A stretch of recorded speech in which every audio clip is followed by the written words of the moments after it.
Bienvenue à tous dans notre méditation Sa grâce nous suffit qui a pour titre une allégorie sur les alliances.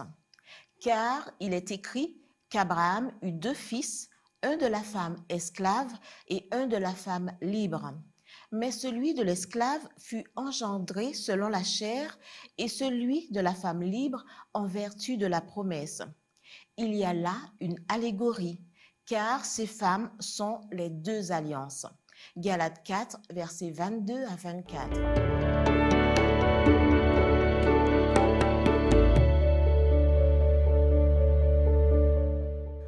Au moyen d'une allégorie, Paul veut expliquer ou illustrer l'esclavage spirituel des Galates.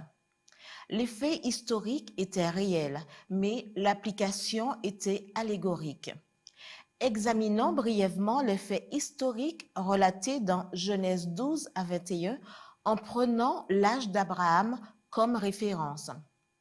À 75 ans, Abraham est appelé par Dieu à aller en Canaan et Dieu lui promet une descendance nombreuse.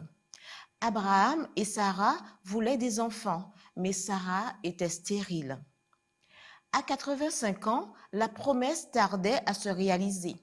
Sarah s'impatiente et propose à Abraham de se rapprocher d'Agar, son esclave, pour avoir un enfant avec elle. C'était légal dans cette société, mais ce n'était pas la volonté de Dieu. Cependant, Abraham accepte et prend Agar pour épouse. À 86 ans, Agar tombe enceinte et Sarah est furieuse. Résultat, la seconde rend la vie si difficile à la première que celle-ci est obligée de fuir. Cependant, le Seigneur intervient en ramenant Agar. Ainsi, l'enfant naît et il s'appelle Ismaël. À 99 ans, Dieu réitère sa promesse à Abraham et Sarah et leur dit d'appeler leur fils Isaac. À 100 ans, le fils de la promesse naît et l'on l'appelle Isaac, ça veut dire rire.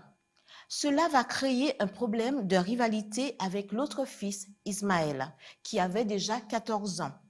Un problème qui, à travers leurs descendants, perdure jusqu'à aujourd'hui. À 103 ans, Isaac, qui avait 3 ans, est sevré et on organise une fête pour l'occasion. Comme Ismaël se moque de son demi-frère, Agar et lui quittent le foyer.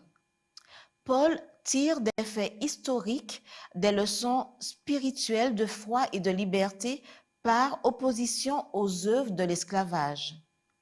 Sarah représente une alliance de foi à partir d'une promesse.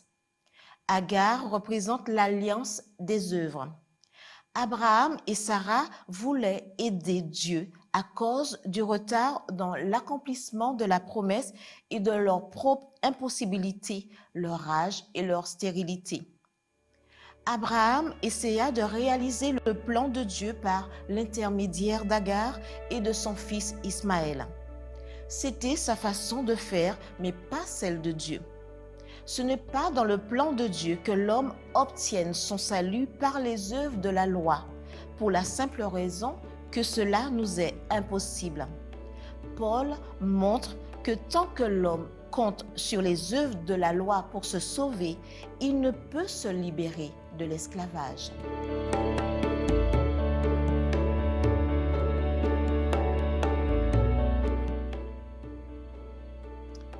La grande leçon que nous en tirons est que les choses doivent toujours être faites à la manière de Dieu et non à notre manière. Amen.